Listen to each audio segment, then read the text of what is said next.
Okay, we're just going live on YouTube. Just going live now on Instagram, guys. Just hang on a minute. We'll see how we go. Hopefully, you can hear me. Just let me know in the comments if we can hear. I'll give this a couple of minutes just to make sure everything's going okay. Not a couple of minutes, sorry, a few seconds, maybe a minute or so. So, happy Sabbath. It's Friday evening where I am, and I hope you have had a wonderful week. And wherever you are watching this, I trust you gain a blessing from it. So just waiting here, just going live on Instagram. Okay, I think we are live now on Insta, and we're live on YouTube. Okay. Happy Sabbath and welcome to another Sabbath Bible Lessons Teachers Helps. Guys on Instagram, you can unfortunately you're gonna have to put up with this text reading backwards. That's how it is on Instagram. But if you want to read it front to back, left to right, you can watch me over on YouTube, youtube.com/Engelion or Engelion, Engelion. That's just En for Nelly, Gellion. And on YouTube, on Instagram, that's Paul Chapman 67. Okay, so there you go. Well, welcome. We're going through the Teacher's Helps for lesson number 6, Christ the Servant of Men. That's the lesson for this week. You see that at home there? All right. So just to fill you in a little bit, what we've been doing is I'm going through each week what I would do if I was preparing this lesson to teach it to a class. And in my mind, I've always got two things in view. Number one is the main object of Sabbath school. And if you've been to my Sabbath school seminars when I was Sabbath school GC Sabbath school director, you'll remember the number one objective is what? For those who've been to the seminars, the number one objective is to save souls. And what's the number one lesson to learn? The number one lesson for everybody to learn, whether they're a teacher, a superintendent, a student, a member of a class, doesn't matter. The number one lesson, the most important lesson to learn, is the lesson that Christ gave to Nicodemus. And that lesson, we're told in Counsel on Sabbath School work, is the experimental knowledge of what it means to be born again. That's the knowledge that we are to impart to our students, that experimental knowledge. Now, I can't give you my experience, but I can lead you to the water. You see, I can't make you drink, but I can lead you at least to the water. So you have to taste and see that the Lord is good yourself. And that's what we want our students to do in our classes, taste and see that the Lord is good for each one to make an experience for themselves, to understand for themselves what it means to be born again, no matter what doctrines we teach, no matter how elaborate our explanations, what have you.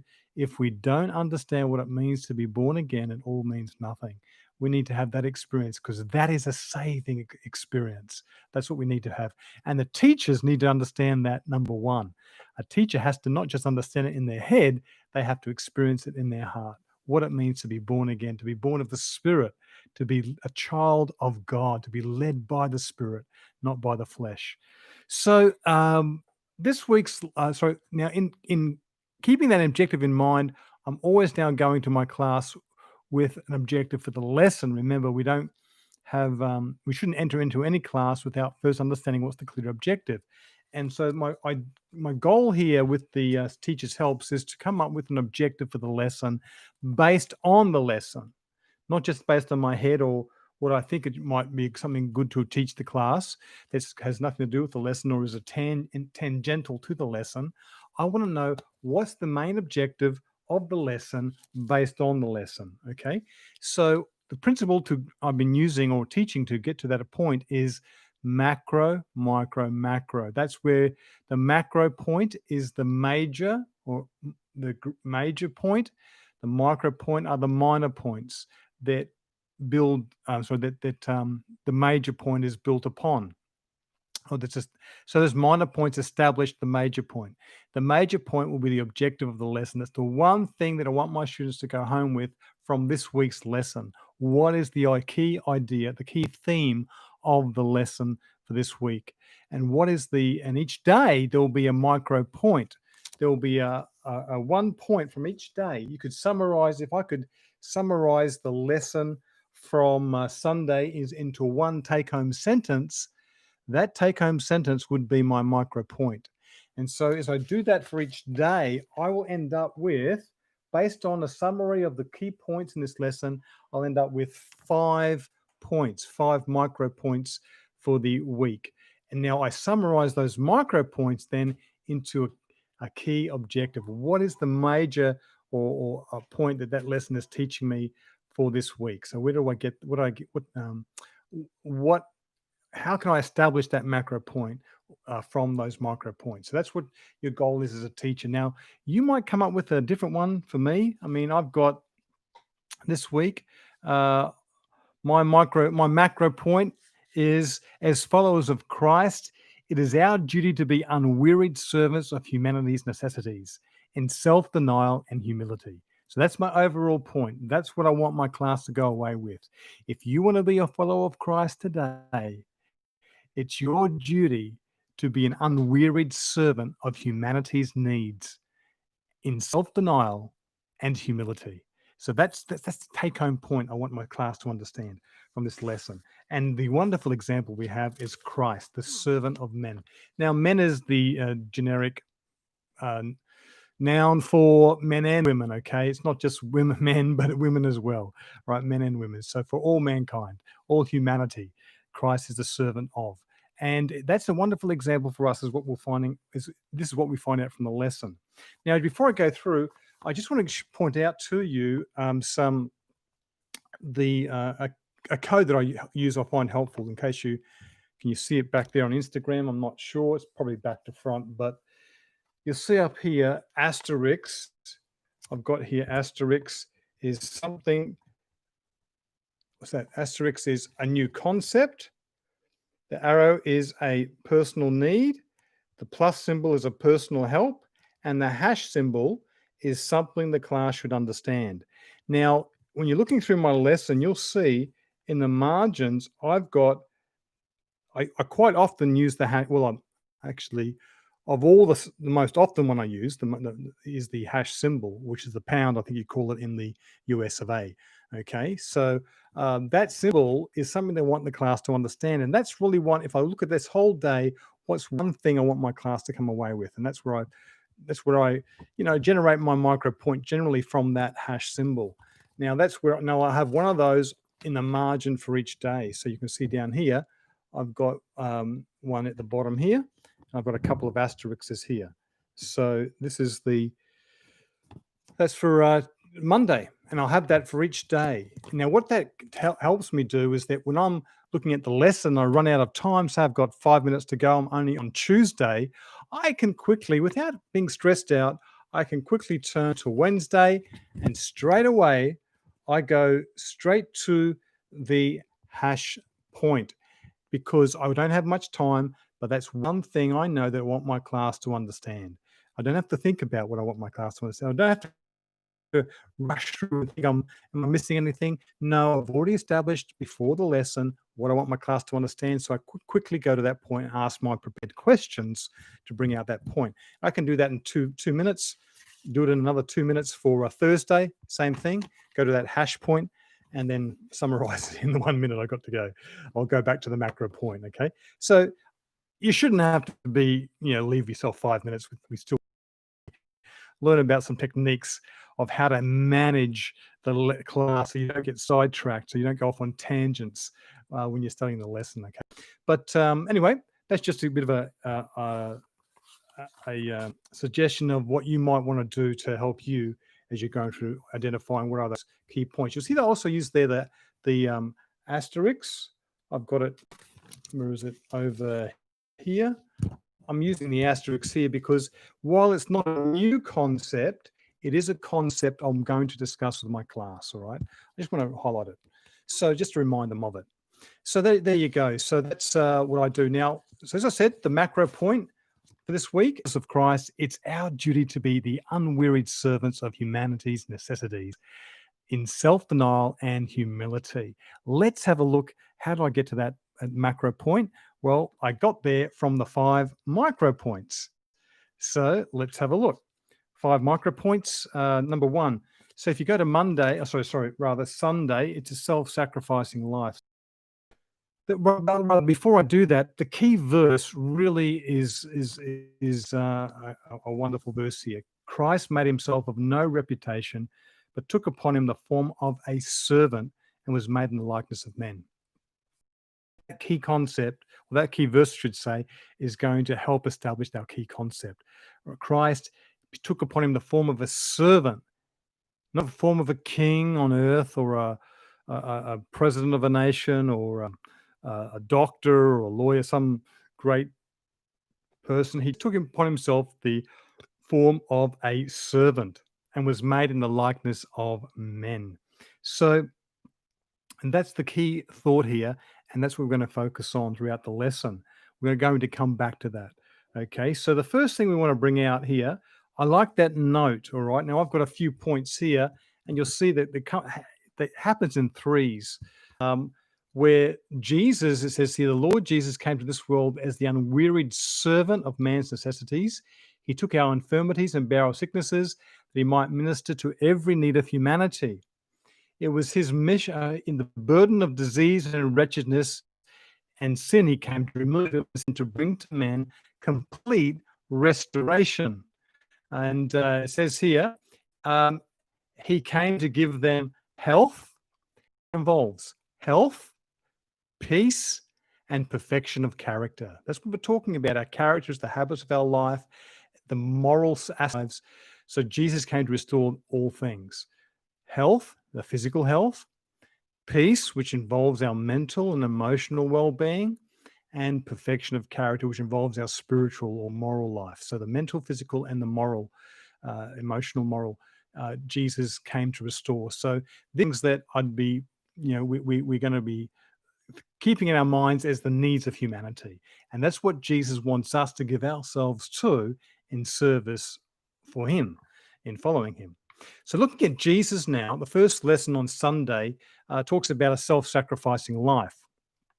Okay, so now my key point from here, some things I would highlight. Firstly, the question's asked, how far-reaching was his ministry? Well, we know he ministered to the masses. In fact, they thronged him. They followed him wherever he went. When he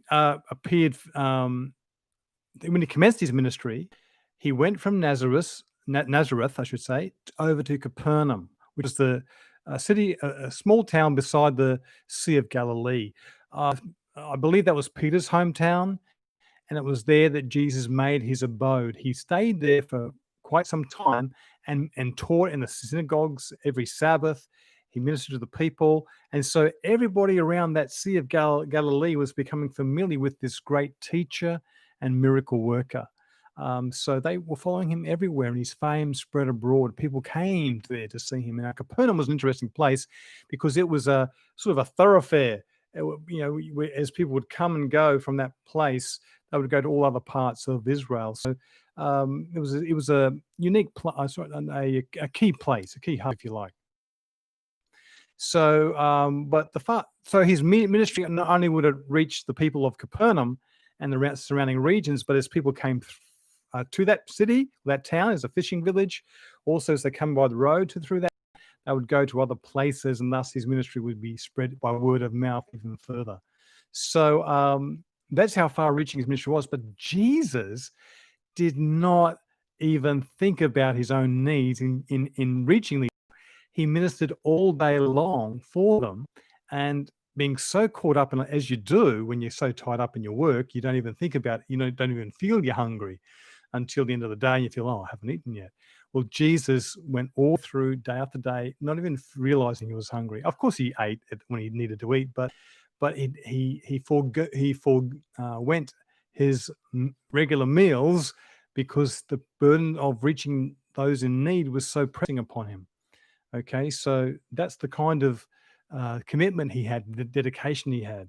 So I've got as my key point, Christ was so given, is my micro point for Sunday.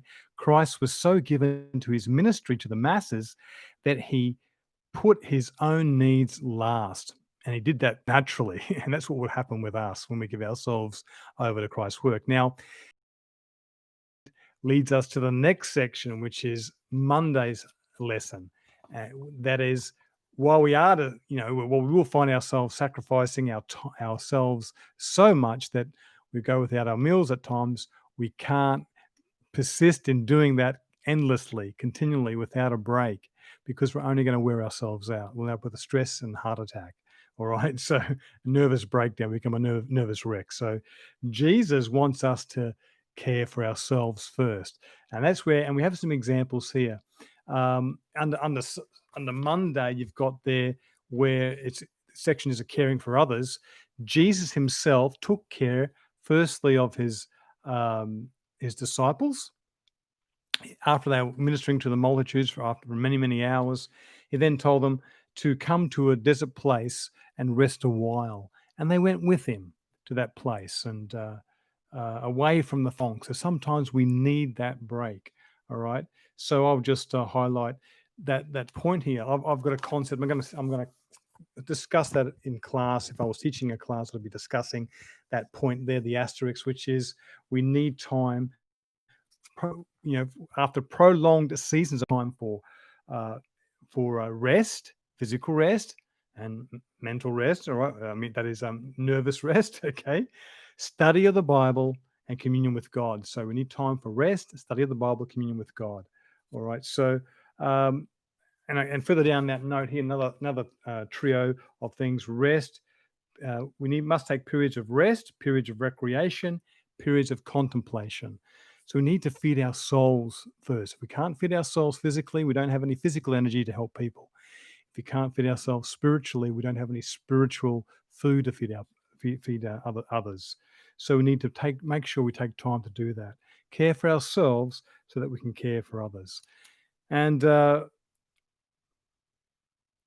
as Jesus saw others, now so it's now just like Jesus, when we see others, we will be moved with compassion for them as he was. That's what's brought out under B.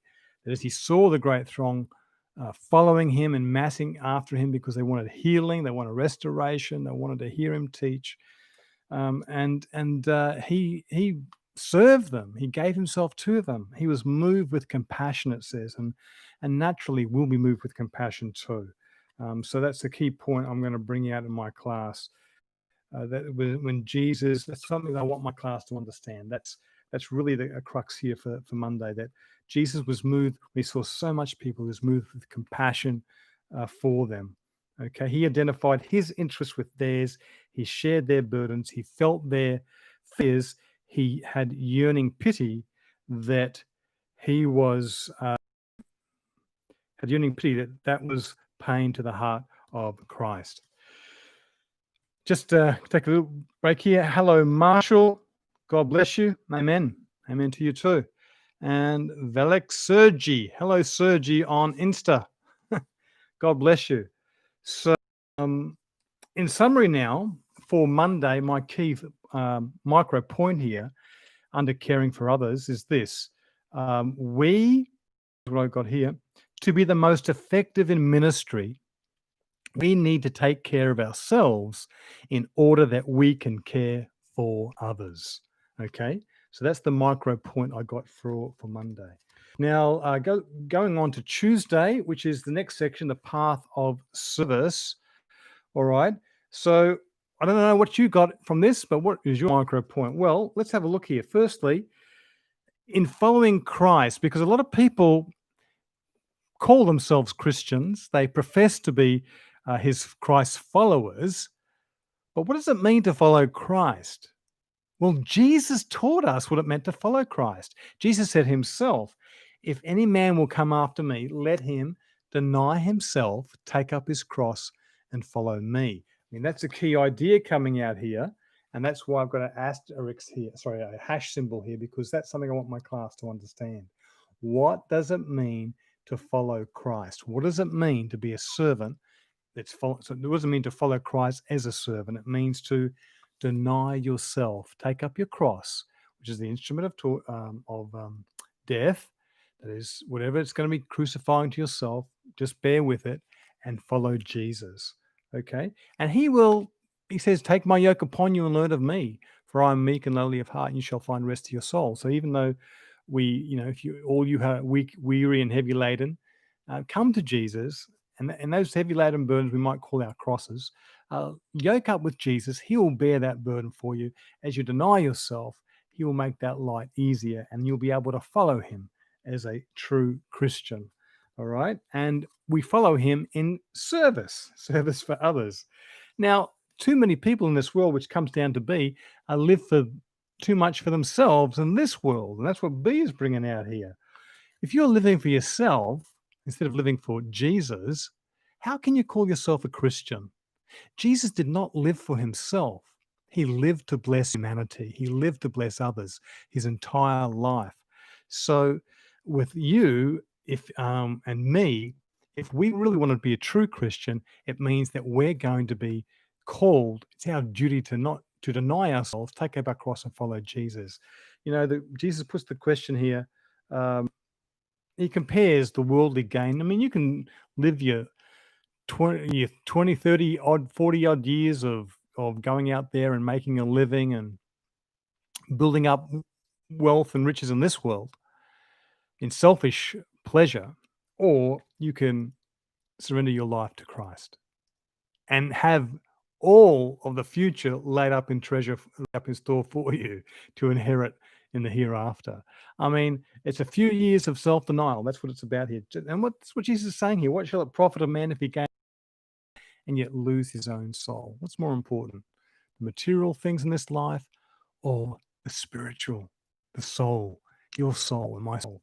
Jesus wants to restore it. He wants it to be perfected. He wants his soul, and he wants and it's really our characters. Our characters are to be like his character. So he wants us to give our lives to him, and if we do that, we will lack nothing. He says under question C, says we lack nothing. So my summary of Tuesday is this: to follow Christ, we need to lose ourselves in service for others. Okay, if you're losing yourself in service for others, you won't have time to live for yourself. You won't have time to accumulate wealth for yourself for selfish gratification. You'll be just living in service to help others. And if you are blessed with wealth, you'll be using it to bless others. And that's the attitude that we need to have. Okay, so that's what I've got here. To be the most effective in ministry, to follow Christ, we need to lose ourselves in service for others. That leads now to the fourth section, which is Wednesdays, following in the Master's footsteps. Now here, it's an example's given here. Sorry, not example. I shouldn't say that. Not yet. That's under 5. Under 4 here, we've got following in Jesus' footsteps. A request under here, it shows what are we called to do to follow Jesus in service? So what is it that we are to serve him in doing? Well, it's meeting the needs of humanity. Now, we can try and do that in our own will, in our own way, or we can submit ourselves to Christ and allow him to direct us and guide us. Which way would you like to go? For some of us, and this is a key thought that or something I want my class to understand, is this idea here that, that sometimes a lot of us, we think that we want to do some great thing for Jesus. We want some great position or honor or some great work. Instead of just focusing on the little things, just the duty that God's laid at our feet, whatever that is in our pathway, and sometimes things might not go according to our plans, and we might end up in a place that we don't really feel like being in, or we might end up doing the kind of work we don't really feel like we should be doing. But, if you're trusting in God, leaning not on your own understanding, but acknowledging him in every pathway you walk and allowing him to direct your paths, then you can be sure that he will direct your paths into the way that he wants you to go. And so whatever he's called you to do, whatever place you are, whatever country you're in, whatever village you're in, whatever town you're in, no matter where you are, whatever city you're in, um, it doesn't matter. You have a duty that God's given you to do. And that's what it means. It's right for us to be dissatisfied. So don't be dissatisfied with how small or how menial the task is or the duty is. It's right for us to be dissatisfied with the way in which we perform duty. All right. So that wasn't a very good job. We could be dissatisfied with that, but we are not to be dissatisfied with the duty itself. No matter how hard it might be, we do it because it's the right thing to do, not because it feels good, because it's something we love doing, but because it's the right thing to do. So, and a true Christian is someone who loves to do the right thing. We do right because it is right, because right doing is pleasing to God. No matter how crucifying to our nature it might be, we do the right thing. We do the duty first, and that's the call for the Christian. So whatever it is that Christ has laid at your feet, that's what He's called you to do. So, um, and now under C, it's interesting. Under C is the key verse concepts coming out here under C. See, in the lesson, we don't quote the key verse from the lesson, but a key concept, I think, is coming out under C here, where it says here, how did Jesus' own life testify that he was the greatest servant of all? Well, it's brought out there in Mark chapter 10, verse 45, that Jesus gave his life as a ransom for all. So not only did he serve humanity on earth during his 33 years, but at the end of it, he gave his life as a ransom for all, bearing the guilt of the sins of the entire human race, suffering the penalty for the sins of the world. He gave himself a ransom for us, for all of us.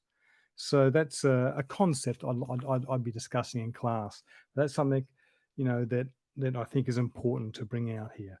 That Jesus, he was found, even though the Godhead was his own, he was filled with all the fullness of the Godhead.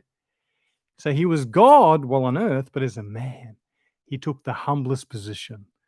He wasn't a rich man. He was just a carpenter, a simple, poor carpenter, but he lived that life of service, demonstrating the character of God. That's what it's all about, demonstrating God's character. And this leads us now to section 5. Well, before I do that, though, sorry, micro point from section 4, following in the master's footsteps. My micro point is this: our satisfaction will come from fulfilling the duty God has given us, not doing our own will, but God's will as Jesus did. Okay. 5, the master serves his students. All right. This is a concept. It's important for the class to understand this because it's so foreign to the world. This is what sets Christianity apart from the world. It's this fact that Jesus, being their Lord and Master, performed the task of a servant. I mean, he was King of Kings and Lord of Lords, and the disciple nations with a rod of iron. It was prophesied of him. And yet here, under this section here, we find that Jesus did the duty of a servant. You see, the disciples had gathered together in the upper room the night before Jesus died. They were about to eat the Passover, but beforehand, they'd been arguing along the way who was going to be the greatest in the kingdom of heaven. Under section 4 about John and James, their mother asked Jesus, who could they sit on? She wanted one of both her sons to sit on Jesus' left and right hands, respectively. So Jesus says, not for me to do that. It's for this is the will of God, my Father, to do that. The point is, can you be baptized with my baptism? That is, can you be baptized with the experience that I'm to be baptized with? And can you drink the cup of experience that I am about to drink? That is the crucial question. Okay, sorry I didn't bring that down to 4, but I just want to highlight that here. That's the crucial question. It's the character of Jesus, his experience, his cup, the trials that he's gone through. Can you go through those things? That's what determines a place in the kingdom of heaven for you. So Jesus, in demonstrating his character, and that was a character of humility, a character of a servant. When the disciples were in the upper room, it was a custom in those days, because they wore sandals in Palestine. The custom was, when they took the sandals off their feet, they would go into the room, and it was a servant's job. The first job was to wash the feet of the guests. Now, those 12 disciples should have been ready. Any one of them should have been ready to wash Jesus' feet as he was their Lord and their master. But instead, they all were waiting for someone else to wash their feet, because they thought that they were to be the Lord and master in Jesus' kingdom.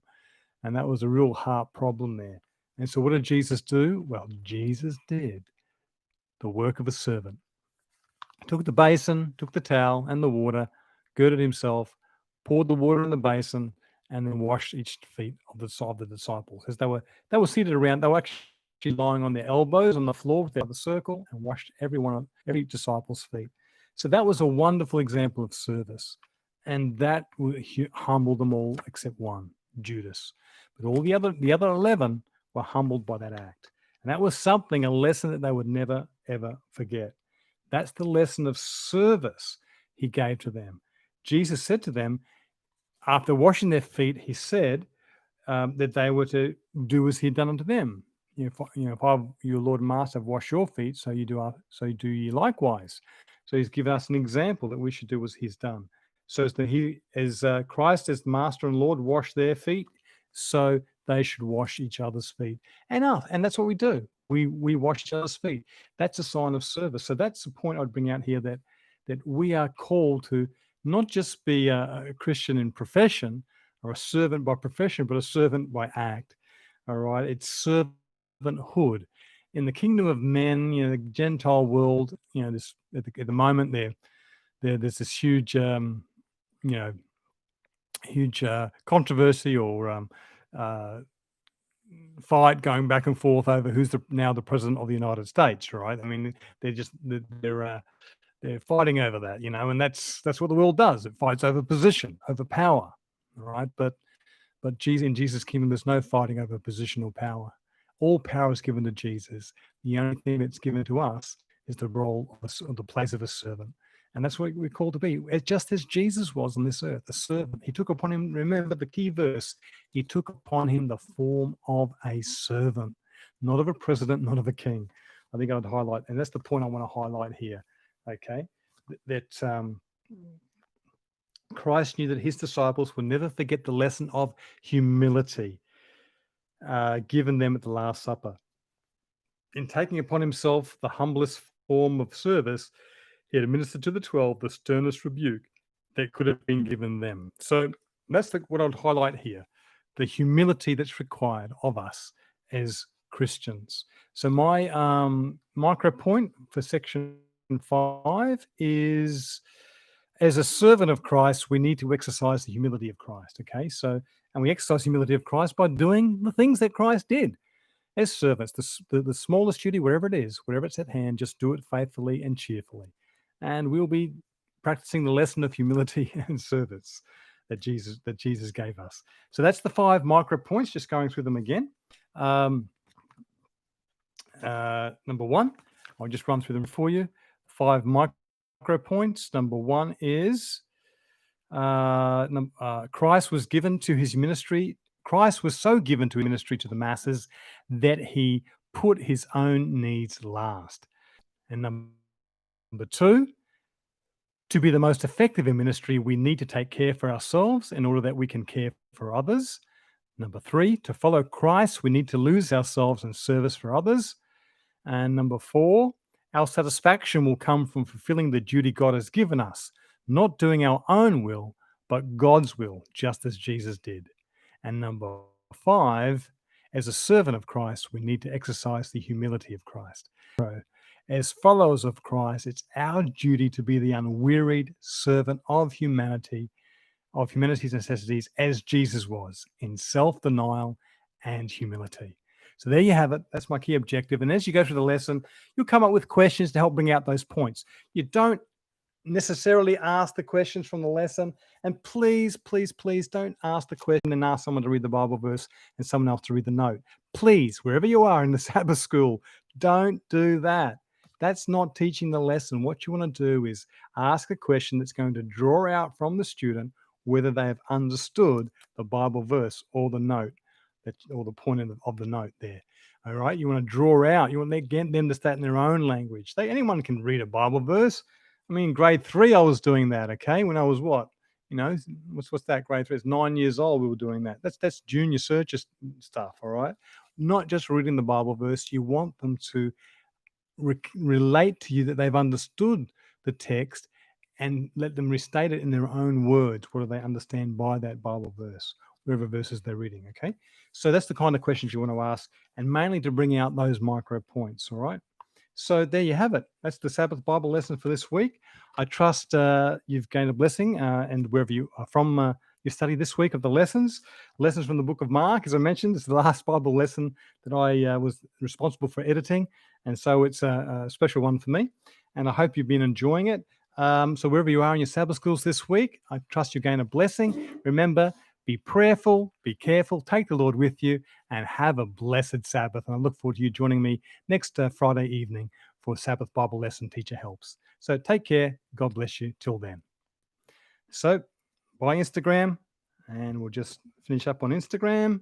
So we're going to go end, and we shall finish up on YouTube. All right. See you guys. I hope you've enjoyed this. Leave me some comments below, and just let me know if how I can improve this. If you followed along, just let me know that it was okay. And if you have any questions, let me know as well. I'm just about to end this. So take care. God bless. And until next time.